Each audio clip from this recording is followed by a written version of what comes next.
First rank వచ్చిన వానికి, జిల్లాలో ఫస్ట్ ర్యాంక్ వచ్చిన వానికి ఉద్యోగం ఇలా. ఎందుకు ఉద్యోగం ఇవ్వలేదు అని అంటే వీళ్ళు చెప్పేది వెరిఫికేషన్కి రాలేదని.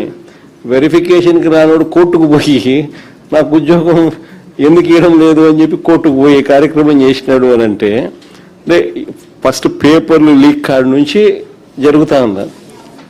ఇలా కావలసిన వాళ్ళకు ఫస్ట్ పేపర్లు లీక్ ఇచ్చి కొంతమందిని తెచ్చుకునే కార్యక్రమం, తర్వాత రకరకాల పిచ్చి పిచ్చి జియోలు ఇచ్చి ఎలాంటి క్వాలిఫికేషను అవసరం లేదు అని చెప్పి ఏకంగా జీవోలు ఇష్యూ చేసి గేట్లు ఎత్తడము, గేట్లు తీసేయడము, ఆ పద్ధతిలో కూడా మళ్ళీ తీసుకొచ్చే కార్యక్రమం చేయడంతో గందరగోళం క్రియేట్ చేసినారు.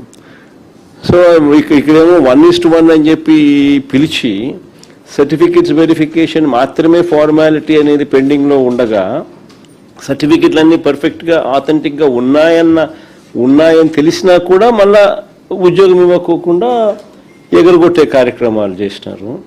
ప్లస్ ప్లస్ మిమ్మల్ని ఎగరగొడుతూ ఫిల్అప్ చేసినట్టు చూస్తే మోస్ట్ అబ్జర్వ్డ్ పేర్లు ఎక్కడెక్కడో ఏదో క్వాలిఫికేషన్లో ఉన్న వాళ్ళని తీసుకొని వచ్చి ఇచ్చిన పరిస్థితులు కూడా కనిపిస్తూ ఉన్నాయి.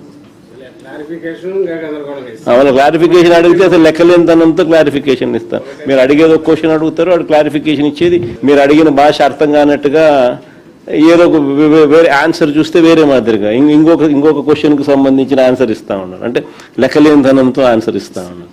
మీ అందరికీ మళ్ళీ ఒకసారి చెప్తా ఉన్నాను, మనకు మాట్లాడగలిగిన వాళ్ళు బహుశా నా దగ్గరికి కొంతమంది రాగలిగినారు, చాలామంది కొన్ని వేల మంది చాలా మంది బహుశా రాలేని పరిస్థితిలో కూడా ఉన్న వాళ్ళు కూడా చాలామంది కూడా ఉండొచ్చు. బట్ ప్రతి ఒక్కరికి కూడా నేను భరోసా చెప్తాను.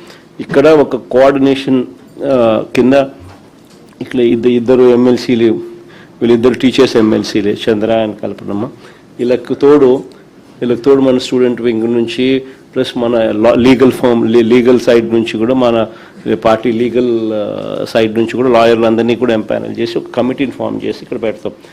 ఎవరికి ఏ సమస్య వచ్చినా కూడా ఎనీ లీగల్ హెల్ప్, మీరెవరికి రూపాయి కూడా డబ్బు ఖర్చు కాకుండా వీళ్ళే లీగల్గా కోర్టులలో కేసులు వేసి మీ తరపున వాద్యం చేసేట్టుగా వీళ్ళందరినీ కూడా పురమాయిస్తూ ఉన్నాం.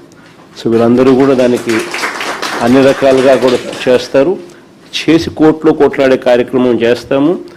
మరోవైపున సిబిఐ ఎంక్వైరీ కూడా గట్టిగా అడిగే కార్యక్రమం కూడా చేస్తాము. ఇవన్నీ ఒక ఎత్తు. పొరపాటున ఏదైనా డిలే కావడమో ఇంకోటి కావడమో మీకు న్యాయం జరగని పరిస్థితి ఏదైనా ఉన్నా కూడా బాధపడకు. ఓన్లీ 3 ఏళ్ళే మన ప్రభుత్వం వస్తుంది. వచ్చిన వెంటనే ఒక కమిటీ వేస్తాము, మీ అన్ని కేసెస్ దానికి రెఫర్ చేస్తాము, చేసి ప్రతి ఒక్కరికి కూడా న్యాయం జరిగేట్టుగా 98 బ్యాచ్ ఏ రకంగా న్యాయం జరిగిందో మీ అందరికీ కూడా మళ్ళీ ఖచ్చితంగా అర్హత ఉన్న ప్రతి ఒక్కరికి కూడా మీ అందరికీ న్యాయం జరిగేట్టుగా కూడా చేస్తాం. అది కూడా గుర్తుపెట్టుకోండి.